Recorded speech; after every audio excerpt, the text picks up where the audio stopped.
count private sector jobs. Here's the score. Even if you charge President Obama with the 3 million jobs we lost when he became president because the crash occurred 4 months before he took the oath of office and he had nothing to do with it, the job score is Democrats 33 million, Republicans 15.8. In other words, 2-1 for our side with 4 years left over. We are the best positioned country in the world for the 21st century. Pessimism is not in order. Action is. So Hillary's the only person you can vote for who actually has a program that will work. And that's one of the reasons so many Republicans have endorsed her along with Democrats. Now, the answer on the other side is, what do you expect? Both parties are corrupt. But I don't really believe that the Arizona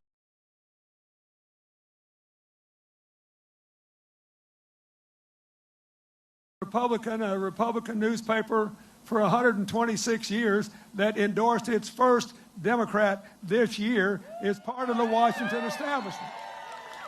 I do not believe that the newspapers in Cincinnati and Columbus, Ohio, who just endorsed the first Democrat in 100 years, are part of the Washington establishment. I do not believe the Dallas Morning News, who just endorsed the first Democrat in 75 years, is part of some corrupt establishment. They just looked at the facts. Trickle-down economics won't work. Hillary says instead we need to grow this economy from the middle out and the bottom up so we can all rise together. That's what we did for 15 years. So first, she says, we can afford a major national infrastructure plan that will connect places like eastern North Carolina to the rest of the American economy, not just through roads and bridges and ports and airports, but through affordable broadband access for every community in America. There are 5 million kids that go to school every single day and get a homework assignment that they need to get on the internet to fulfill, and they cannot do it. That is wrong, and we need to fix it. That's infrastructure. We all saw the press this year about Flint, Michigan, with all the lead levels in children's blood because of the rusty pipes. That's not the only place in America where kids have higher lead levels in their blood because of rusty pipes. And she wants to take all those pipes up and give all our kids a healthy future. And every one of those jobs would be made in America. There's a lot of talk about clean energy. Well, you ought to take it seriously because Iowa's got the lowest electric rates in America, and they have the highest rate of electricity generation from wind energy. But the problem is that very often the wind blows the hardest and the sun shines the brightest where not many people live. So we need a modern, new electrical grid that's environmentally responsible to build. Every one of those jobs would be an American job. John McCain's economic advisor, who advised him when he ran for president in 2008, analyzed Hillary's plan and her opponent's plan, which is basically just cut taxes for millionaires and billionaires and see what happens. And he said, if her plan gets elected, just the infrastructure part, if that gets implemented, we'll have 10.5 million more jobs. If his gets implemented, we'll lose 3.5 million jobs. So the next time somebody says, what have you got to lose? You say 14 million jobs, and I want those jobs in the next 4 years. Look, as I said, I've been doing half my life. I believe we are so close to rising together again, so close to the greatest time of American discovery and advance that we can share in history if we make the right decision. Let me give you a couple of other examples. We've got to make sure everybody can participate in this economy. First, we should redignify skills training. There's 1 million jobs that can be filled tomorrow morning that do not require a 4-year college degree and pay above average incomes if we train people to do them. She has a plan to do that. Then we should make it possible for everybody to go to college. She and Senator Bernie Sanders agreed to merge their plans. Here's how it works. Free community college tuition for everybody. Free tuition at four-year public colleges for every family with an income of $125,000 a year or less, and debt-free graduation for everybody else at public and private colleges.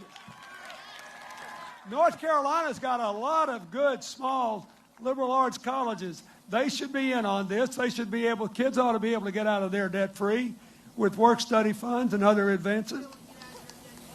So then what about the debt that's already been run up? How many people know somebody with college debt? Okay, here's what it looked like. There's a bunch of it, $2 trillion. And here's what it looks like. The average college debt in America is about $30,000.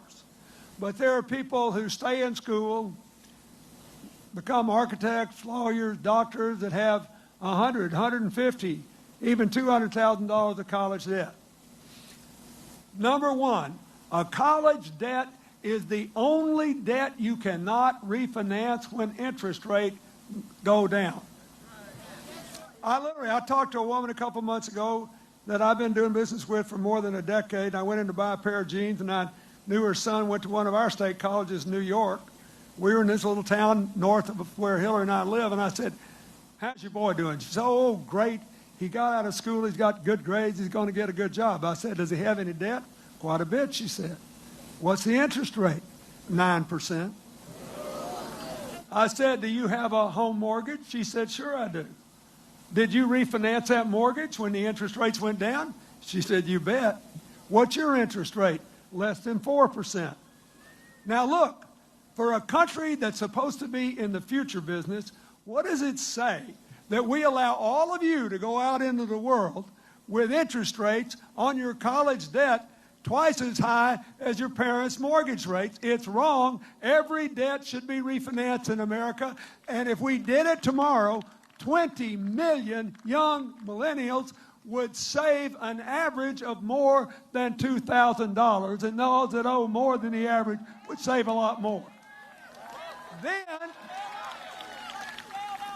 Then she wants to allow you the option to convert your college debt into something that looks like a home mortgage.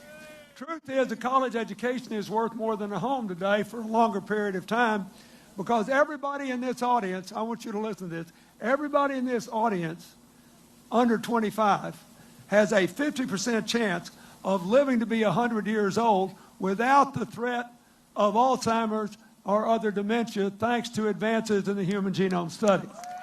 You do. Therefore, we ought to let you pay it off like a mortgage, and no matter how much you owe, you would never be required to pay more than 10% of your after-tax income. If you took a public service job, after 10 years, the rest would all be forgiven. If you went to the bank, now you got a credit rating, you can actually go to the bank, and you borrowed money to start a small business, your obligation to repay the college debt would be suspended for the first 3 years while you're trying to get your business up and going. Now think what this could do for America. Not just for you, for America. It would unleash the energies of our brightest young people. 2/3 of all the jobs created in America in the last 20 years have been created by small businesses. 80% of the new job creation occurs in the first 5 years of a new business. Think of it. It can affect everybody. And this is something we ought to be able to agree on. It will enable us to grow America. Another thing she wants to do is to take advantage of places like ECU. Here's what I mean by that. One of the greatest pieces of bipartisan legislation ever signed in my lifetime was a bill that nobody paid much attention to at the time, signed in December of 1980. I can brag on it because I had nothing to do with it. I was a young governor at the time. After Ronald Reagan defeated Jimmy Carter, President Carter signed a bill passed by an overwhelming majority in Congress that said simply, if any university in America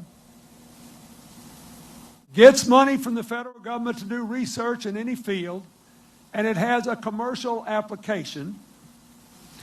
They can sell it to a private business, take a piece of a new company, send a professor to go work in the business, whatever they want to do, and they get to keep all the profits they make at the university as long as they put it back in to building the local economy. Now, I know already, because I've been briefed by Jim Hunt, the contributions ECU has made to the local economy and how it's diversified and where your jobs are coming from. But let me give you some examples of what can happen.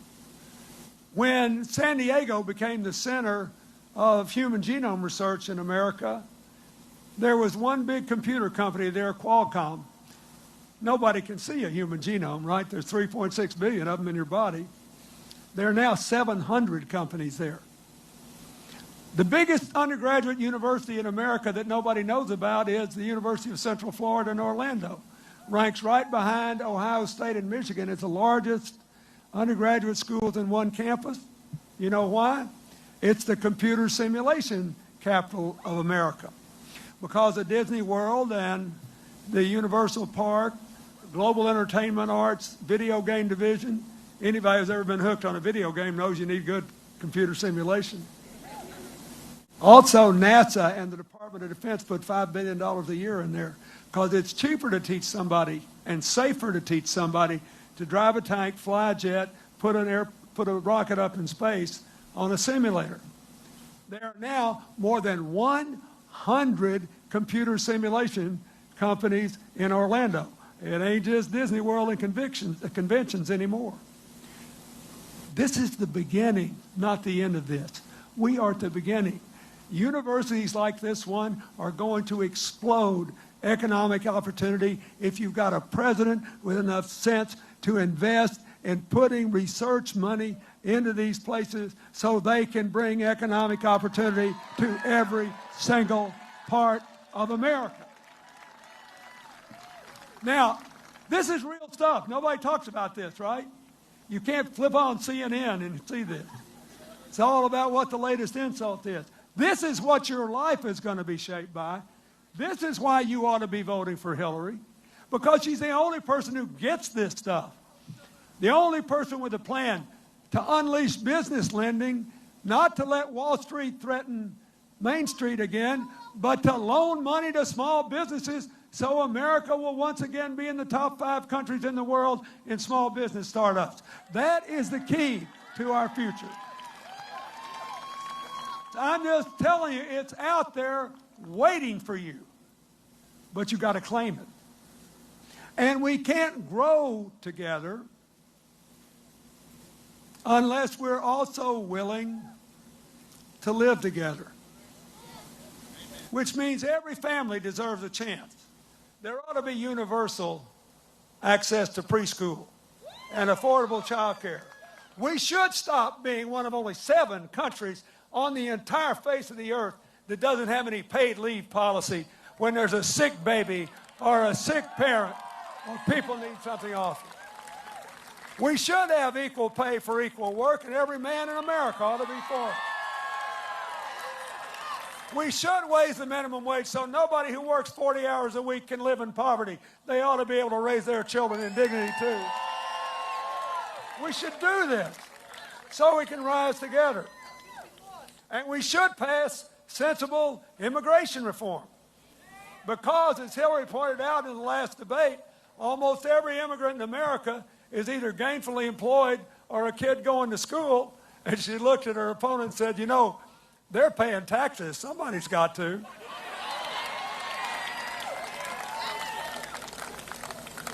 We have the youngest, most diverse workforce in the world. It's a priceless gift.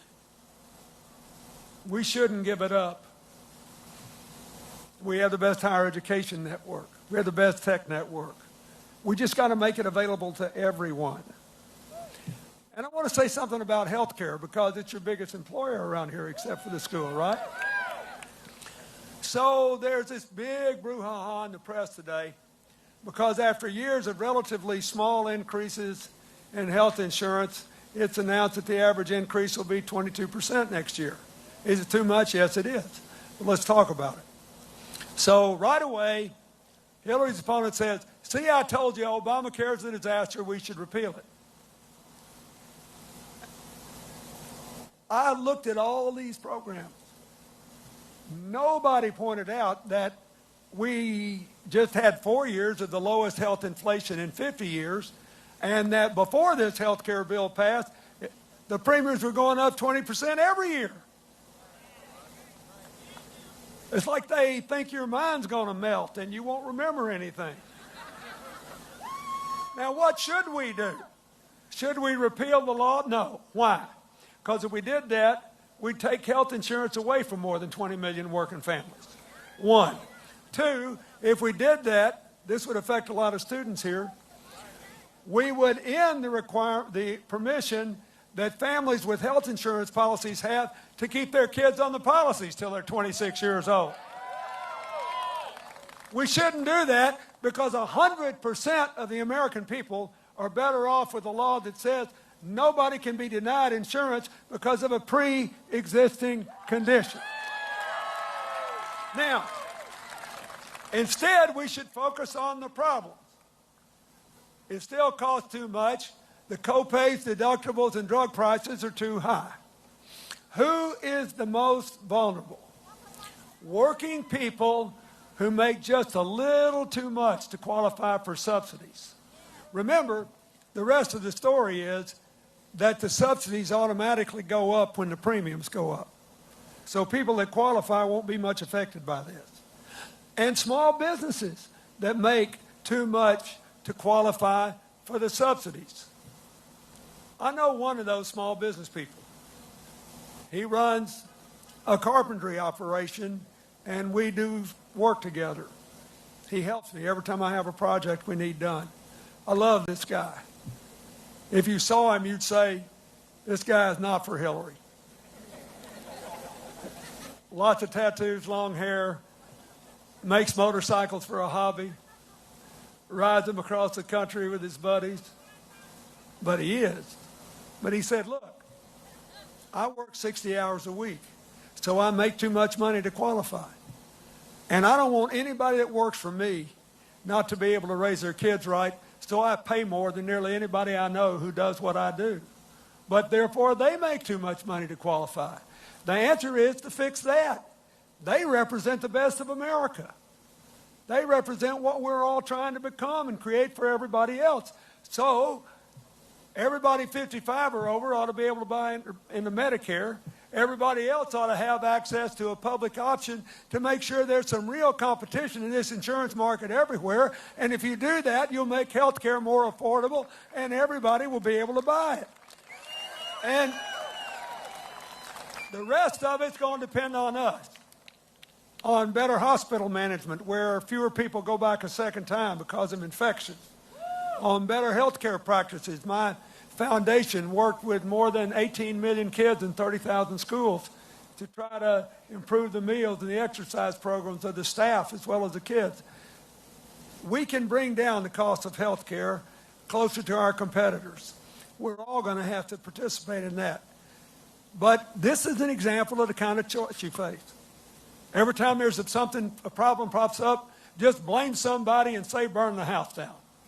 Or stop, take a deep breath, look at it, and come up with an answer that will help the largest number of people in the shortest amount of time. And that's basically, this healthcare thing is a classic example of the kind of choice we have to make in this election. And I could give you lots of other examples. We got to do this together. We have to live together.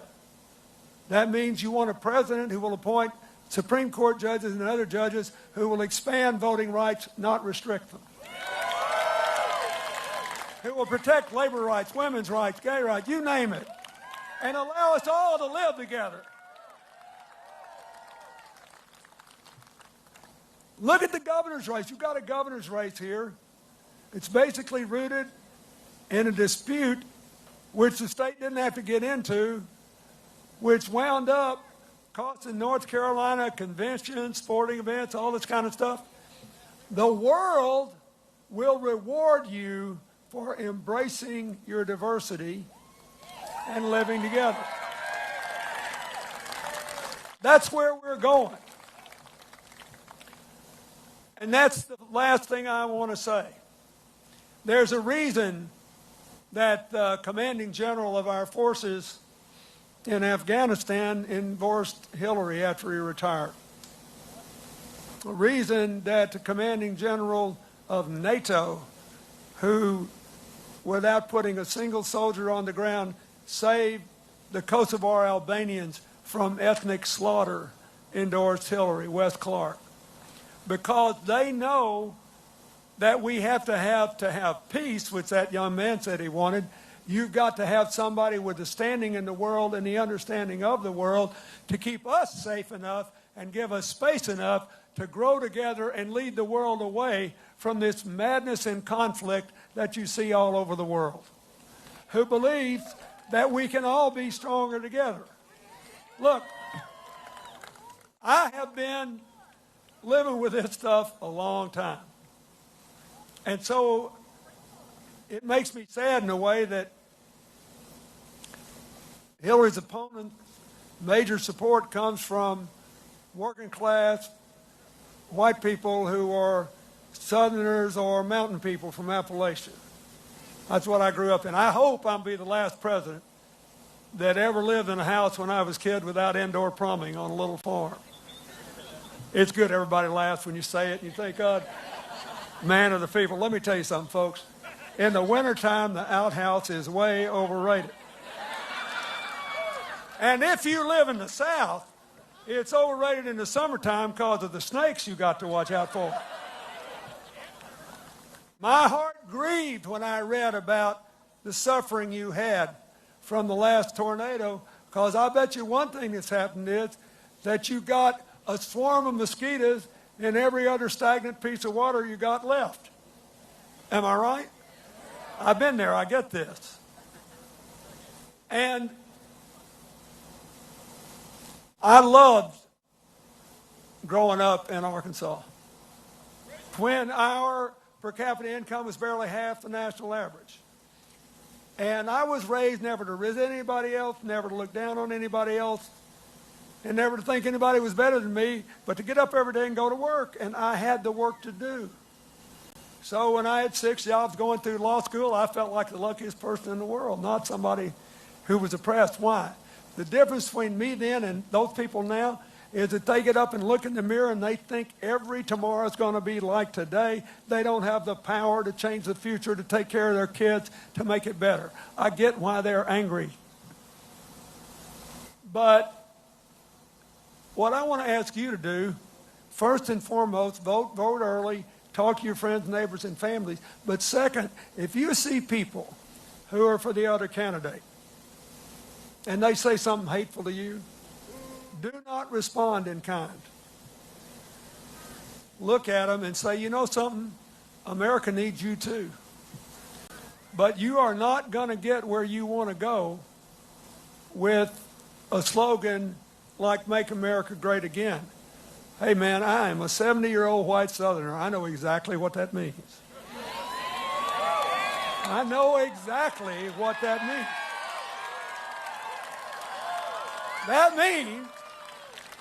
That means I'll give you the economy you had 50 years ago and everything was peachy keen and you don't have to do anything, you don't have to learn anything, you don't have to change anything. That'd be like me saying, I'd like to be 20 again. Actually, I would. But I wouldn't vote for somebody who promised to make me 20 again. Their beef with both parties is nobody's giving them a way to make a new future. Hillary is giving them a way to make a new future. That's what I want you to tell them. And the other part of that is, I'll move you back up on the social totem pole like you were 50 years ago, so there'll be somebody below you.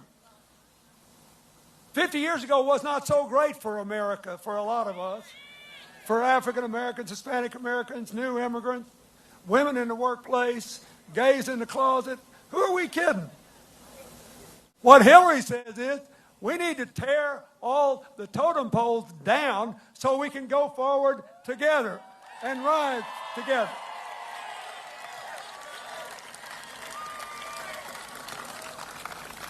So I want to tell you a story. I was in the easternmost university in Kentucky, right in the Appalachians, 40 miles from southwest Ohio, 50 miles from the West Virginia border, the place where everything is supposed to be terrible and people are supposed to be mad, at Morgantown State. And I got invited to go there because they have a partnership with NASA in nanotechnology. In other words, little bitty computing chips with big, big power. Because I spent $500 million of your money to develop the first nanotechnology. And the space agency loved it, which is interesting since space is getting bigger all the time, that they would want it the smallest kind of computing power. And I saw undergraduates making nano satellites that you can hold in your hand that look just like those big communication satellites you see on television. But they cost $400 million. These cost $1 million, and they'll do a lot of the same things. Being made by undergraduates. So I go up to one of these young people, a 19-year-old young man from eastern Kentucky. And he's jamming the computing power into this little container about 1.25 inches cube. I said, "What's the container made out of?" And he looked up at me with his hillbilly twang and he said, "Tungsten." He said, "Tungsten does real well in outer space." And I said, "You go put it on a satellite?" He said, "No, this one's going on a rocket. NASA's going to send it to the International Space Station, and we're going to juice it for all it's worth and see what it'll do." And then I was about to walk away, and he said, "What, Mr. President, one more thing." He said, "Do not let them make fun of Hillary for saying she's going to put up 500 million solar panels in the next 4 years." He said, "Actually, I think she's a little low on that number." I said, "Why do you think that?" He said, "Because in a couple of years, we'll be making them with 3D printers.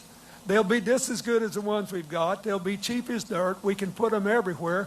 We'll drive down the price of electricity. We'll flood manufacturing jobs back to America. We'll reduce our greenhouse gas emissions. We'll move away from rising sea levels, and we'll all be free." Now, look, the point is, I don't know whether that young fella is exactly right or not. The point is, he's not worried about whether he can make his tomorrow better than yesterday. That's what we want for everybody. I want to be able to look into the eyes of every young person in this audience and know they have no doubt that they can make their tomorrows better than yesterday, that they do not resent people who are different from them. They treasure them, and they realize it's a priceless American asset, and that we're going to do great. And so, the other day, I called this friend of mine in Texas who's a genius with one-liners, and he's been a friend of Hillary's and mine for more than 40 years. I said, "This campaign's been too negative. Give me something that puts a choice in a way that's at least halfway funny."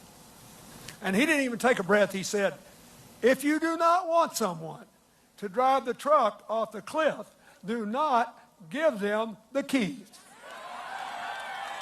So what I want to say to you is, I want you to use this early vote period to give Hillary the keys. She is the best change maker I have ever known.